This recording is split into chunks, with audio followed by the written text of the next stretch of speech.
Welcome to the Heavy Spoilers Show. I'm your host Definition, aka your friendly neighborhood spoiler man, and this episode we're breaking down one of the greatest Marvel movies ever made. That is Spider-Man Into the Spider-Verse. The film not only won the Oscar for Best Animated Feature, it also showed that Sony knew what they were doing with Spider-Man after their amazing Spider-Man films flopped pretty hard. I still love you, Andrew, and even you, Electro. Now, throughout this video, we're going to be breaking down all of the insane details and Easter eggs in the movie that really make it one of the best comic book films of all time. This list isn't every single detail in the film, but we've tried to focus on things that haven't been mentioned in most of the other breakdowns on the movie. Obviously, there will be heavy spoilers here, so if you haven't had a chance to check out the film yet, then I highly recommend that you check out now. Make sure you subscribe to the channel for videos like this every day, and please drop a thumbs up if you enjoy the content. With that out of the way, I just want to give a huge thank you for clicking this. Now let's get into our breakdown of Into the Spider-Verse. Okay, so the movie starts off with a glitchy Columbia logo that hints at the multiverse existing. It does this through numerous versions of the statue, and throughout the movie there are several hints that even Miles' world takes place in a different one than ours. Miles has a poster of Chance the Rapper in his room, and the figure has a 4 on his cap. In real life, the MC actually wears a 3 on it, and this is also a clue to the multiversity of the film. Multiversity is a real word because Grant Morrison made it up. We can also see on Jeffersons' uniform that the badge says PDNY instead of NYPD, and a news report comes from NNC instead of CNN. You can also spot a movie poster for From Dusk Till Shaun, which was supposed to be a sequel to Shaun of the Dead featuring vampires. A film called Hold Your Horses starring Seth Rogan is also displayed in Times Square, so very minor differences to our dimension. The introductory story by Peter that we get shows Uncle Ben, and in that we can see that Peter is actually blonde, teasing that this isn't a version that we've seen before.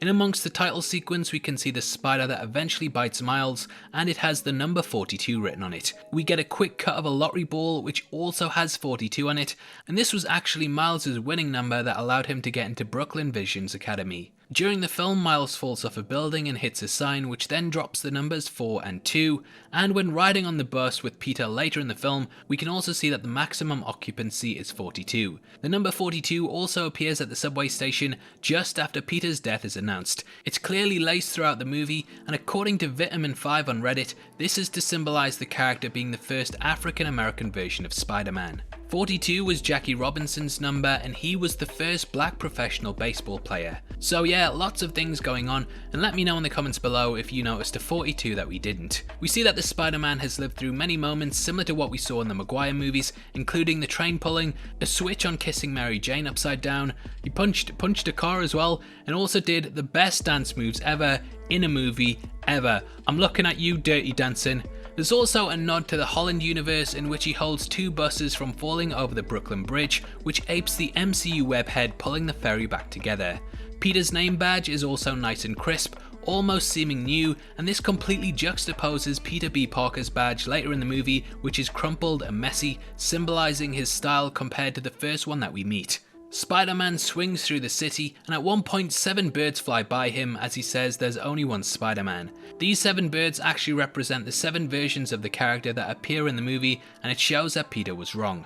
Cut to Miles' room, and there's what looks like a Superman poster above his easel, hinting that the hero might actually have had an influence on him. There's also an award ribbon that we see that looks like Deadpool's symbol, and it's nice that they managed to drop these comic book references into the movie without them feeling too forced. Before you start typing, I know Superman is part of DC and not Marvel. Anyway, Miles' dad takes him to school and says you don't want to end up like your Uncle Aaron. Even though these two are estranged, we can see on Aaron's locked phone screen that he still has a photo of the two together.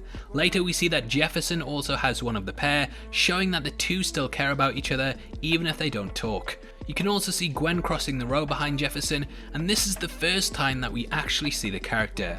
We see the book Great Expectations mentioned in class during the school montage, and Miles is later assigned it after purposely trying to fail his test.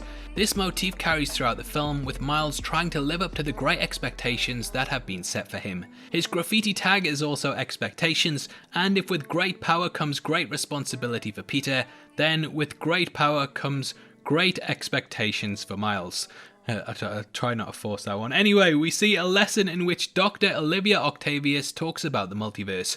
We don't learn her full name straight away as Miles stands in front of the projector, but through the film we do discover her identity. The character actually even wears octagonal glasses with 8 sides, which very much ties into her name. Cut to Aaron's and we also see several clues that he is the Prowler, including a picture that hangs above his sofa that looks like it actually has the name written in graffiti over it. Aaron watches Community, namely the scene in which Donald Glover wears Spider-Man pajamas, and Glover actually plays Aaron in the MCU, so this is like a weird inception of Easter eggs, with Aaron watching the multiverse version of himself in Spider-Man's clothes, whilst he's also the version of himself. Yeah, my head almost just exploded. Aaron tells Miles about the hairline, and when he does this on Kingpin later in the movie, we can see the text appear behind him. Miles is then bitten and he becomes gifted with spider powers. After embarrassing himself with Gwen, he tries to learn what to do next. He turns to Spider-Man comics, which give him a heads up on how to handle his new abilities.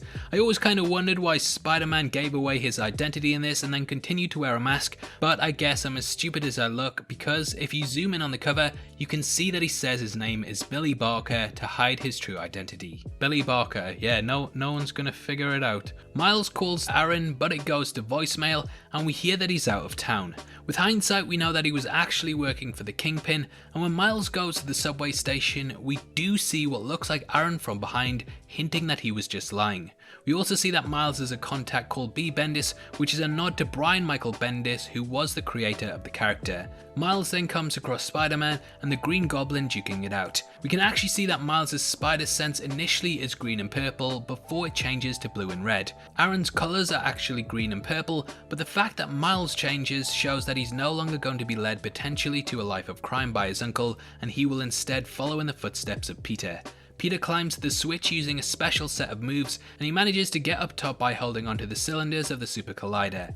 Later in the film, Miles uses the same technique to get to the switch, and Gwen says to Peter B, "I didn't teach him that, and I know you definitely didn't," so we do know that this is where he got it from. After being put into the Collider, an explosion happens, and if you slow it down you can actually see 5 lights burst out which represent the 5 travelling spider persons. Peter dies, you're gonna cry, and Miles gets chased down by his uncle. I absolutely love this scene, and the score is just incredible, with the colours also being amazing. We also see a hint of green and purple with the Prowler, which ties back to his colours. Miles gets out and there's a Post Malone cameo in which he says, "I think it's a Banksy." Malone's song Sunflower is the one that Miles can be heard singing throughout the movie. We then see Stan Lee, who tells Miles that the suit always fits eventually, perhaps suggesting that Miles will eventually grow into the role, but there's gonna be great expectations. Do you see what I did there? Miles meets Peter at the graveyard and he electrocutes him. The electrocution travels through his nervous system instead of his skeleton, as is typical in films. This is more scientifically accurate to what happens during an electric shock, and it's nice that they took the time to animate all this, even though it only lasts for about a split second. We see in Peter's flashback that Tombstone also hit him with a bus, and this is something else you need to watch in slow motion. This Spider-Man is actually older than the one that we meet at the start of the movie, which is why his hair's going grey and he's started to put on a bit of weight. They race through the city, and this scene is kind of similar to Peter attaching himself to the train in Spider-Man 2. Also, you get a blink and you'll miss it Stan Lee cameo when he steps over the pair as they lie on the ground. Miles interrogates Peter, and we can actually see from his black eye that he heals throughout the scene. Also, shoutouts King of Pirates on Reddit for spotting that the restaurant they go to has a rating of C for its hygiene score. Peter tells Miles that it closed 6 years ago in his dimension, and it's likely that the same thing's gonna happen to this restaurant.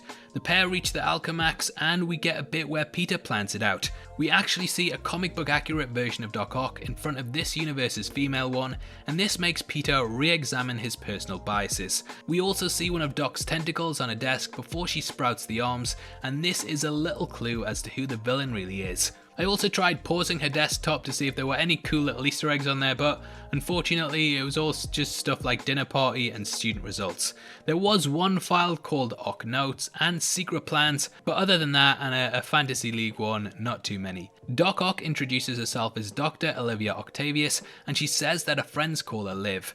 Later in the movie, Aunt May comes face to face with her and also calls her Liv, and it makes me wonder, maybe these two used to have dinner parties together. Anyway, they make it out with a computer after getting chased by Ock. Now shoutouts to Corridor Crew on YouTube for noticing that as they throw a bagel off someone's head, instead of the text being an onomatopoeia sound effect, it just says bagel. The crew also pointed out that the animation for Miles actually symbolizes how out of sync he is with Peter ability wise.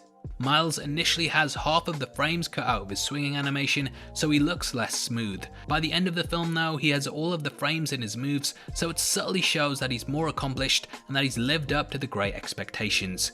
Gwen shows up and she actually lands on point because this version of the character was an accomplished ballerina. We learn in her story that she saved her father, Captain Stacy, who still stands as one of the big deaths in Spider-Man comics. She's also seen kicking the lizard while saying she couldn't save her best friend. This is of course Peter, and we can actually see on the character's skin that there are scales showing he took on the moniker in her universe. We also see a Doc Ock tentacle, but this one is metal, probably more in line with the version that we're more familiar with, or maybe I just need to re-examine my personal biases. They meet May and then go into the spider cave. There's a ton of suits that have all been picked apart in breakdowns, but in the middle there's actually a mannequin without one on, as we know the Peter of this dimension didn't come home. The three characters' spider senses all trigger upon meeting the other three versions of Spider-Man, however Miles's doesn't happen as fast as Peter and Gwen's purely because he's still behind them ability wise. Miles looks at the Spider-Man suit and initially his eyes aren't level with the mask. However, he later returns to this and the scene is repeated, but the character's face is level with it. This shows that he's grown into the role and is finally ready to become Spider-Man. Spider-Man Noir says that the wind blows wherever he goes, and this is literally shown every time the character is on screen. We also see his face slightly in another blink and you'll miss it moment, and he glitches black and white unlike the others who are in colour. Penny is the only one who isn't bitten by a spider, and thus she doesn't have the same abilities as everyone else. When they're all on the ceiling hiding from Miles' roommate later in the movie, you can actually see that Penny is squeezed between them rather than being stuck on the wall itself. Miles discovers that his uncle is the Prowler and the Kingpin's villains attack. When Aaron grabs Miles, his vision goes from purple to normal even before the mask comes off, showing that this reveal has completely disarmed him mentally. Aaron is killed, and this kind of mirrors the death of Uncle Ben, who we know was integral to Peter's origin. Miles is initially rejected by the Spider Gang, but after his father tells him he will do good no matter what, he embraces his power and takes a leap of faith. What's up, danger? It sounded really cool in my head when I was writing that, but didn't happen when I said it out loud. I love how as he's plummeting, the shot is flipped so he's actually ascending into the air rather than falling to the ground, and it's a brilliant scene. The Spider Gang attack the Super Collider, and there's a couple of cool little Easter eggs in the scene that I haven't actually seen pointed out before. Spider-Man Noir throws a car at Tombstone that's similar to the one from the 1930s, showing that this was pulled from his dimension. The colours also change to black and white as he returns to his dimension. Peter tells Miles to hit the green button to disable the Super Collider, and a PlayStation controller flies past with the triangle button highlighted. On a PlayStation controller, the triangle is green, and this is a nice little bit of advertising for Sony's game console. The Spider Gang travel back to their worlds, and Miles takes on Kingpin. Firstly, shoutouts back to Rocky from Reddit, who noticed that there's a fractured bridge that Miles and Kingpin land on. This is a reference to the Netflix show Daredevil, which features similar iconography in the opening. Speaking of Daredevil, at one point you can also spot a version of Kingpin's family in which his son looks exactly like Matt Murdock, hinting at the Kingpin's son being Daredevil in that universe. There's also an African American version of the family, which could be a reference to Michael Clark Duncan's version of the character. Miles finishes the fight with him by using the Hey move that Aaron taught him, and this avenges his death with the wisdom that he taught Miles. Also, in some ways it allows him to get revenge on the character too, and it's a really nice use of this motif. Miles closes the doorway, and we can also see the food replicator from Cloudy with a Chance of Meatballs flying into it. An anvil hits it too, which I'm guessing is from Spider-Pig's universe. The movie ends with Miles and Jefferson repairing their relationship. Miles finishes his paper Great Expectations, Peter goes back to MJ, and we get a tease for next time. Also, shoutouts Oscar Isaacs in the post-credits scene. I cannot wait for that next movie. Greatest meme of all time. Totally unrelated, I actually saw they released a Funko Pop set for the original meme, and yes, amazing. Anyway, that's our list, and obviously I'd love to hear your thoughts on the breakdown and if we missed anything. Comment below and let us know, and make sure you check out our analysis of Iron Man 3, which talks about all of the best Easter eggs in the film.